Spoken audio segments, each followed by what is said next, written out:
pagi semua. Pagi. Hari ini kita bertemu lagi di hari Selasa yang cerah sekali seperti ini ya. Baik, mari kita awali dengan bersama-sama membaca Quran surah Al-Fatihah. Wahid Isnain Salasa. A'udzubillahi minasyaitonir rajim.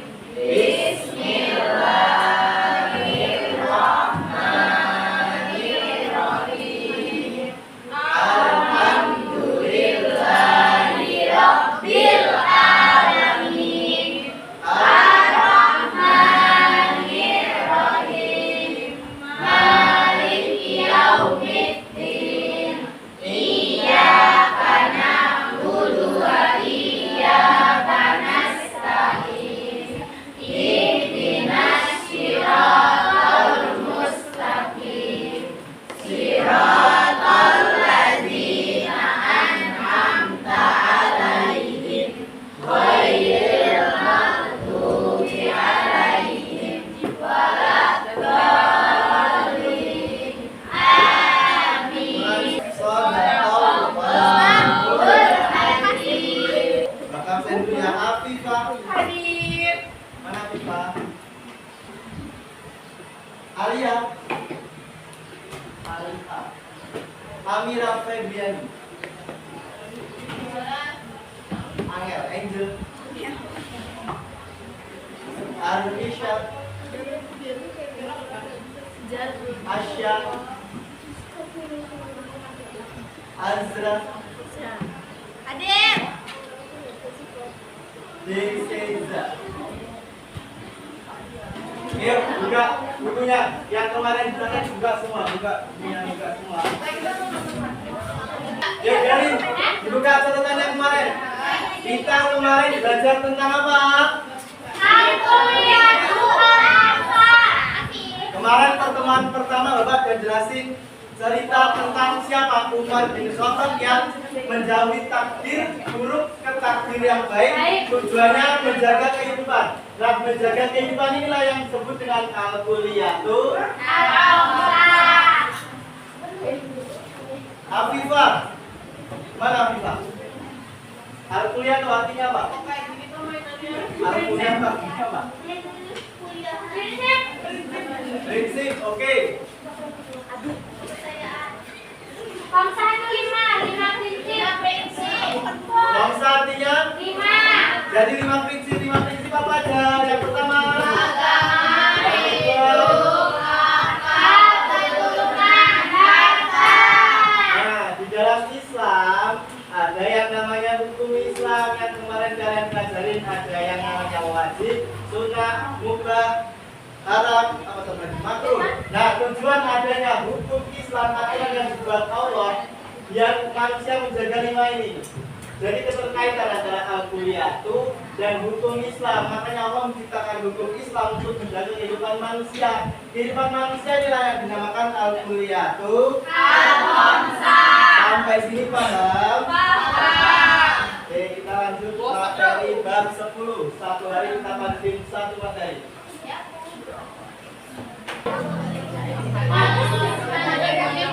Halo.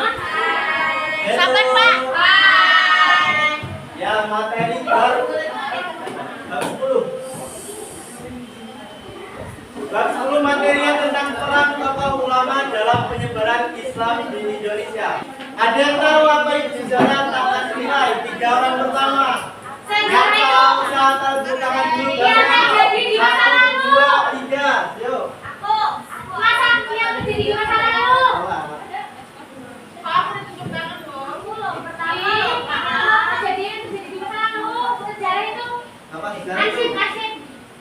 Selain itu, Ya arsip. Iya. Kejadian di masa lampau. Aku Pak. yang kita tadi kan 1, 2. Gila itu kejadian di mana? Apa tadi? Sejarah. Itu peristiwa yang terjadi di masa lampau atau di masa yang sudah terlewatkan. Manusia. Emang ada ya jangan panggil saya. Weh. Weh. Weh. Weh.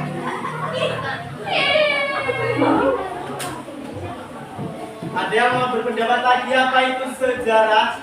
Aku. Sejarah. Boleh? Disusun secara kronologis. Apa? Disusun secara kronologis. Kronologis itu apa itu? Urutan. Menurut waktu. Boleh. Oke, sejarah itu peristiwa yang terjadi di masa lalu. Peran tokoh ulama dalam penyebaran Islam. Jadi Islam disebar pada masa lalu di Indonesia itu terjadinya seperti apa? Makanya itu dinamakan sejarah. Ada sejarahnya. Nah, yang nyebarin Islam di Indonesia itu siapa? Wali Songo itu berapa? 9. Ada yang bukan Jawa di sini? Aku.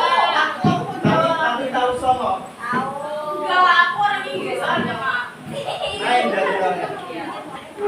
Jadi zaman dulu sebelum Islam datang gak ada yang namanya sholat, gak ada yang namanya azan, gak ada. Ngaji juga gak ada di Indonesia, bukan di Arab. Kita belajar Islam di Indonesia. Nah, Islam masuk itu abad keberapa? Abad ke-7. Jadi abad ke-7 itu Islam mulai masuk. Yang masukin siapa? Nah, banyak orang yang mengira Islam itu masuk karena perang. Padahal nyatanya Islam itu masuk jalur perdagangan.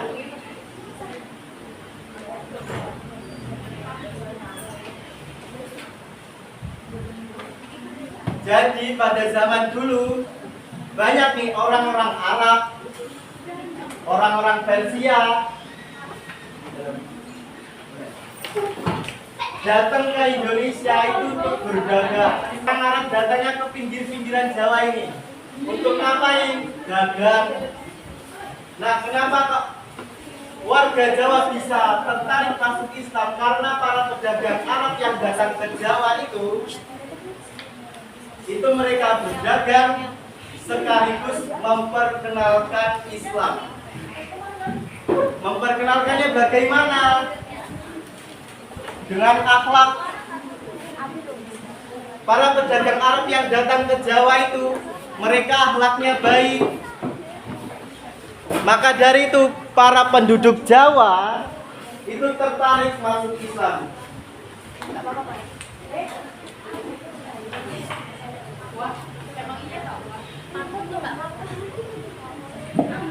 Nah, setelah para penduduk Jawa masuk ke Islam, mereka bingung. Kenapa bingung? Karena mereka nggak punya guru, teman-teman. Nggak punya apa? Nggak punya guru di sana. Mereka hanya menyebarkan, memperkenalkan Islam itu seperti ini. Tapi mereka bingung, nggak ada guru. Sehingga ya sampai abad ke-14 banyaklah yang masuk Islam dan datanglah yang namanya Wali Songo. Nah, datangnya Wali Songo itu enggak ujung-ujung 9 orang datang nyebarin dakwah Islam enggak. Jadi satu-satu. Dan yang paling pertama datang itu nih Sunan Gresik. Kemarin Bapak suruh ngapalin, pada ngapalin ya? Ada yang sudah hafal? Dikit. Boleh nggak bareng-bareng aja? Nanti kita bareng-bareng aja. Yang pertama datang Sunan Gresik Maulana Malik Ibrahim. Nah ini yang pertama datang ini. Maulana Malik Ibrahim. Ya, jadi mereka nggak ujuk-ujuk 9 orang datang terus ceramah enggak. Mereka diakui oleh masyarakat bahwasanya mereka adalah orang yang baik, orang yang beragama, berguru pada orang yang benar. Makanya masyarakat percaya. 9 ulama yang punya misi menyebarkan Islam Jawa. Tapi jauh sebelum Wali Songo beraksi, para pedagang Islam dari berbagai penjuru dunia duluan mampir ke pesisir Jawa sejak abad sebelum Masehi. Nah, mereka nggak cuma jualan, ini juga ngadain Islam di sekitar loh. Puncaknya terjadi di abad ke-14 ketika rombongan ulama dari Turki, Persia, Arab, dan Palestina mulai berdakwah di Jawa. Dari sinilah cikal bakal Wali Songo itu terbentuk. Mereka tidak maksa orang buat masuk Islam. Mereka lebih memilih membangun dengan budaya lokal dan melakukan dakwah Jati Cirebon, sehingga beliau dikenal masyarakat Jati. Beliau kata pembelajaran sebagai strategi untuk menyebarkan Islam tokoh-tokoh penting Cirebon. Beliau menjadi prinsip raja yang memiliki peran penting pemerintah. Pada 1500 Masehi, berhasil melebarkan sayap dakwahnya dan kerajaan Islam di Batak. Jadi, berkat perjuangan Wali Songo yang kreatif dan penuh toleransi, Islam bisa menyebar luas di Pulau Jawa. Mereka adalah bukti kalau dakwah bisa dilakukan dengan cara yang damai dan menyenangkan. Kalau nggak ada mereka, Islam kita. Bawahnya Putra Sunan Gresik.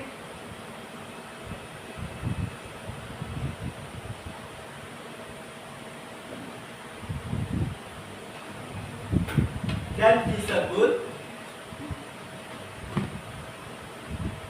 gurunya para wali. Gurunya para wali. Nomor 3, Sunan Bonang. Sunan Bonang. Bonang. Buka kurung Maulana Makdum. M.A.M.K. Deputu N. Buka kurung Maulana Makdum. Yes. Oke, G. Yes. Pakai K. Pakai K.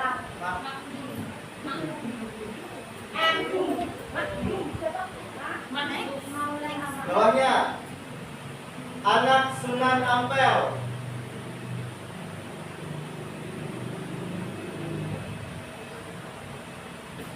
Dan berdakwah melalui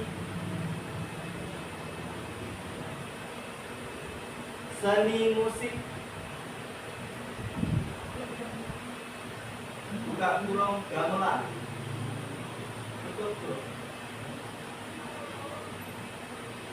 4, Sunan Derajat. Derajat D-R-A-J-A-T. Sunan Derajat.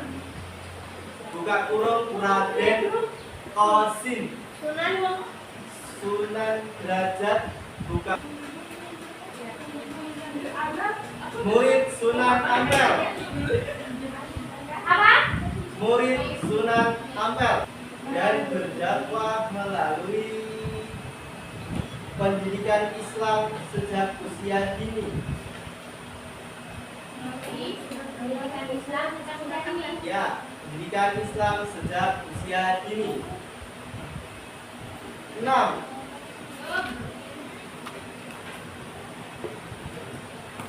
Oke, sampai sini paham? Paham ya?